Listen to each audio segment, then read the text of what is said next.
Hello friends, welcome to my YouTube channel being a best teacher. आज की इस video में हम बीएड के subject gender, school and society का topic meaning, need and importance of gender equality को समझेंगे। देखिए, एग्जाम्स में क्वेश्चन किस प्रकार से आता है, सबसे पहले हमें वो जानना बहुत ज़रूरी है। तभी हमें एक ओवरव्यू मिलेगा कि हमें कैसे अटेंड करना है। तो क्वेश्चन जिस टाइप से, ये शॉर्ट क्वेश्चंस में भी आ सकता है और लॉन्ग क्वेश्चंस में भी आ सकता है। लॉन्ग क्वेश्चन में ये आएगा, define gender equality and describe it's needs and importance, या हो सकता है नीड और इम्पोर्टेंस में से कोई एक चीज पूछी जाए। शॉर्ट क्वेश्चंस में 4 मार्क्स में ये आ सकता है, right short note on gender equality. तो लॉन्ग क्वेश्चन में भी आ सकता है, शॉर्ट क्वेश्चन में भी आ सकता है।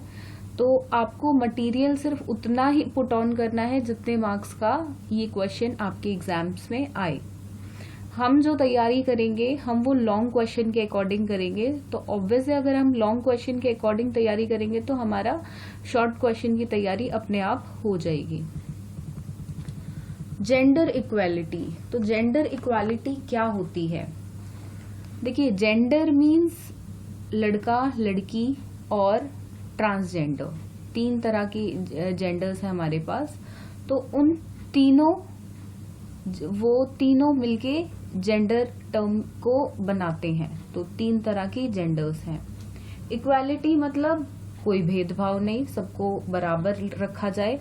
तो मतलब जेंडर इक्वालिटी, तीनों जेंडर्स को बिल्कुल इक्वल रखा जाए, दैट इज जेंडर इक्वालिटी, बिल्कुल सिंपल टर्म्स में। तो चलिए देख लेते हैं। Also known as sex equality, sexual equality और इक्वालिटी ऑफ जेंडर्स। तो इसको इन नामों से भी जाना जाता है, सेक्स इक्वालिटी, सेक्सुअल इक्वालिटी और इक्वालिटी ऑफ जेंडर्स। बस वर्ड्स का थोड़ा सा डिफरेंस है, बाकी मीनिंग इनका बिल्कुल सेम है। It means that man and woman should receive equal treatment in the society and not be discriminated on the gender basis. देखिए, ज्यादातर हम ट्रांसजेंडर को छोड़ देते हैं जब हम जेंडर इक्वालिटी की बात कर रहे हैं, वो भी इंक्लूडेड होता है, बट ज्यादातर हम मैन और वुमेन की बात करते हैं। बिकॉज पॉपुलेशन का बहुत सारा जो एक परसेंटेज है वो मैन एंड वुमेन का ही है। Transgender are very low in the population, so इसलिए बेसिकली हम मैन वुमेन की बात करेंगे। और उसमें भी वुमेन्स का रोल ज्यादा होता है, क्योंकि जेंडर इन इक्वालिटी जो होती है वो वुमेन्स पे ही होती है। तो ज्यादा बात जो होगा, टॉपिक जिसके इर्द गिर्द घूमता रहेगा, तो वो होंगे वुमेन। तो मैन और वुमेन को सोसाइटी में इक्वल ट्रीटमेंट मिले, बिल्कुल बराबरी से रखा जाए, कोई डिस्क्रिमिनेशन ना हो, यही है जेंडर इक्वालिटी। देखिए, United Nations Universal Declaration of Human Rights, इसको आप लर्न कर सकते हो शॉर्ट फॉर्म में UNUDHR। This seeks to create equality in law and social situation. तो ये जो United Nation Universal Declaration of Human Rights है, इसका पर्पस था कि इक्वालिटी हो सोसाइटी में। और वो इक्वालिटी आएगी कैसे? उसके लिए कुछ लॉज बनाना एंड कुछ सोशल सिचुएशंस ऐसी क्रिएट कर देना कि ऑटोमेटिकली इक्वालिटी क्रिएट हो जाए सोसाइटी में। तो ये था UNUDHR का पर्पस। एग्जाम्पल क्या, मतलब एग्जाम्पल है ये UNUDHR का, क्या जो पर्पस हम बोल रहे हैं कि लॉ आ जाए, सोशल सिचुएशंस आ जाएं, तो उसका एग्जाम्पल है जैसे सोसाइटी में मैन एंड वुमेन दोनों वर्क करते हैं, बट ज्यादातर हमने यही देखा है कि वुमेन को लो पे किया जाता है। मतलब अगर दिहाड़ी बेस पे भी एक एग्जाम्पल दूं मैं आपको, अगर वहीं 600 रुपए आदमी को मिल रहे हैं तो औरत को 350 या 400 रुपए का लेबर चार्ज दिया जाता है। तो UNUDHR ने कहा कि इक्वल पे होगी। उसने एक ऐसा लॉ लेके आए, वो सजेस्ट भी किया, उसको इम्प्लीमेंट भी करवाया कि equal pay for work and equal position in democratic activity. Equal pay हो और डेमोक्रेटिक एक्टिविटी, डेमोक्रेटिक देश है, लोकतंत्र है, तो उसमें इक्वल पोजीशन हो वुमेन्स की मैन के साथ, दोनों को इक्वल ट्रीट किया जाए। Gender equality is achieved when women and man enjoy same position and opportunities in all sectors of society. Gender equality एक सोसाइटी में तभी प्राप्त हो सकती है, तभी अचीव हो सकती है जब दोनों को सेम अपॉर्चुनिटीज मिले और दोनों को सेम पोजीशन पे रखा जाए हर सेक्टर में सोसाइटी के, चाहे वो पॉलिटिकल ग्राउंड्स हो, इकोनॉमिक ग्राउंड्स हो, सोशल ग्राउंड्स हो, कल्चरल ग्राउंड्स हो, हर एक सेक्टर में उनको बराबरी का हिस्सा मिले मैन और वुमेन को. Deals with equality on the basis of opportunities, benefits, rights and responsibilities. तो इक्वालिटी होनी चाहिए किस किस बेसिस पे कि वुमेन्स को भी इक्वल अपॉर्चुनिटीज मिले as compare to men, benefits भी सेम मिले, राइट्स भी कॉन्स्टिट्यूशन में दोनों के सेम हो, रिस्पॉन्सिबिलिटीज भी दोनों की सेम हो. अगर लड़के बाहर काम कर सकते हो तो लड़कियों को भी उतनी ही इजाजत हो. इजाजत के साथ साथ पूरा उनका एक रिस्पॉन्सिबिलिटी हो कि हाँ वो भी जा सकती है. Gender equality is not only about womens but concern fully encourages man as well. ये देखिए मैंने स्टार्टिंग में भी कहा था ये घूमता इर्द गिर्द वुमेन के, बिकॉज हम इंडियन सोसाइटी के कंट्रास्ट में इसको पढ़ रहे हैं. पर ऐसा नहीं है हम मैन के बारे में बिल्कुल ही नहीं पढ़ेंगे. जेंडर इक्वालिटी बिल्कुल मैन के साथ भी डील करती है. वो उतना ही मैन को भी इम्पोर्टेंस देके चलती है जितना वुमेन को इम्पोर्टेंस देके चलती है. Now need and importance of gender equality. तो अब एक सोसाइटी में क्यों नीड है जेंडर इक्वालिटी की और उसकी इम्पोर्टेंस क्या है, क्यों चाहिए हमें जेंडर इक्वालिटी एक सोसाइटी में. देखिए 4 पॉइंट्स हैं, चारों को मैंने शॉर्ट डिस्क्राइब किया है. आप इनको समझकर अच्छे से डिस्क्राइब करें एग्जाम में और पॉइंट वाइज लिखे. आप चाहे तो इसका फ्लो चार्ट भी बना सकते हैं, पर अच्छे से डिस्क्राइब करें कि आपकी बात एग्जामिनर बिल्कुल समझ जाए. तो first is for sustainable development. Sustainable development हमने पहले भी बहुत सारे सोशल साइंस में और साइंस में पढ़ा हुआ है. देखिए इसका सस्टेनेबल डेवलपमेंट का बेसिक मीनिंग होता है कि फ्यूचर जनरेशन भी यूज कर पाए. तो इस हिसाब से हम अभी प्रेजेंट में फिलहाल सोच समझ के उस चीज का यूज करें. कुछ भी चीज रिसोर्सेज के लिए होता है बेसिकली, लेकिन जब हम जेंडर इक्वालिटी की बात कर रहे हैं तो इसमें सस्टेनेबल डेवलपमेंट का मतलब है आज तो चलो हम यूज कर पा रहे हैं, वुमेन्स के पास राइट्स हैं, सब कुछ है. कल को कोई और सत्ता में आता है. इसके लिए एग्जाम्पल से समझते हैं कि एक किंग है.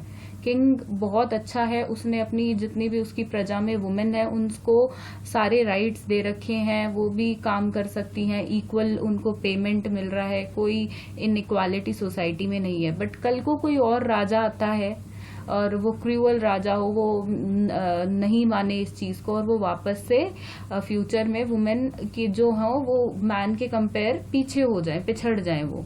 तो ऐसा ना हो, जैसा अभी है वो हालात आगे जाके अच्छे ही हों, वैसे ही रहें, वो बिगड़ ना जाए, उसके लिए सस्टेनेबल डेवलपमेंट जरूरी है. अब सस्टेनेबल डेवलपमेंट आएगी कैसे कि फ्यूचर में जाके उनसे उनके ये जो सिचुएशन है वो भी मतलब इक्वल रहे, मैन के आज हैं तो कल भी रहें. तो उसके लिए क्या करें ऐसा कि वो फ्यूचर में भी ऐसा ही रहे. उसके लिए इम्पोर्टेंट है लॉ एंड ऑर्डर, कि हम उनके पास राइट्स हों, कॉन्स्टिट्यूशन में प्रॉपर उनके लिए लॉज हों. कुछ गलत होता है तो उसके लिए पनिशमेंट हो, मतलब ऐसे लॉज बनाए जाएं, तभी सस्टेनेबल डेवलपमेंट फ्यूचर में मिल सकती है. तो वही ये पॉइंट एलाबोरेट कर रहा है. To provide rights to women in the constitution so that the development of women can sustain in future as present. अभी जैसी है वैसी ही फ्यूचर में रहे, इसलिए कुछ राइट्स वुमेन्स को दिए जाएं. Next point, for economic growth. Improvement in gender equality will result in economic development.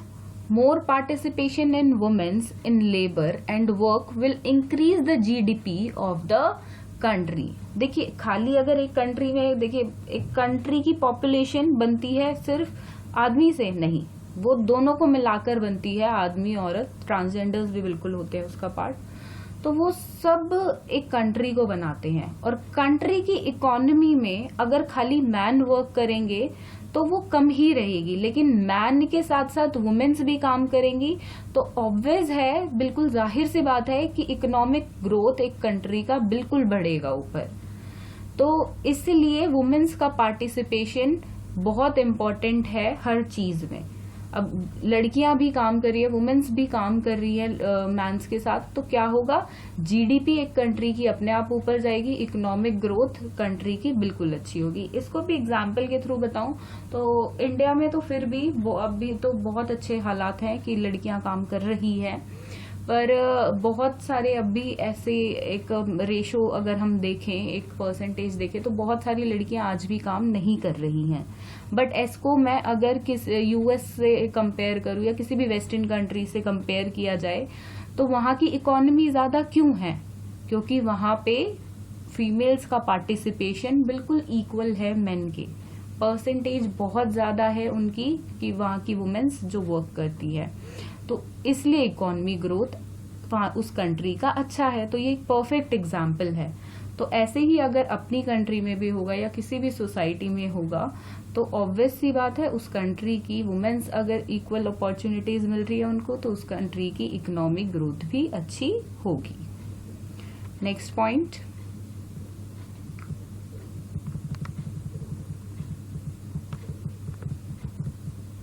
For rural development.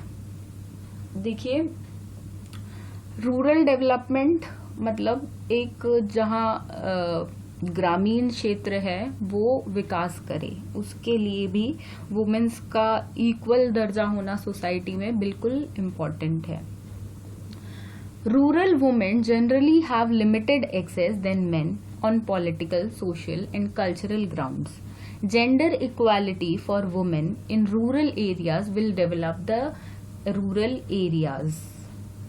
अब किसी भी ग्रामीण क्षेत्र में, किसी भी रूरल अगर एरिया है, उसमें हमने ज्यादातर देखा है कि वुमेन का पार्टिसिपेशन हर चीज में, चाहे वो पॉलिटिकल हो, इकोनॉमिक हो, सोशल हो, कल्चरल हो, हर एस्पेक्ट में बहुत कम रहता है, या ना के बराबर भी बोल सकते हैं बहुत जगहों पे।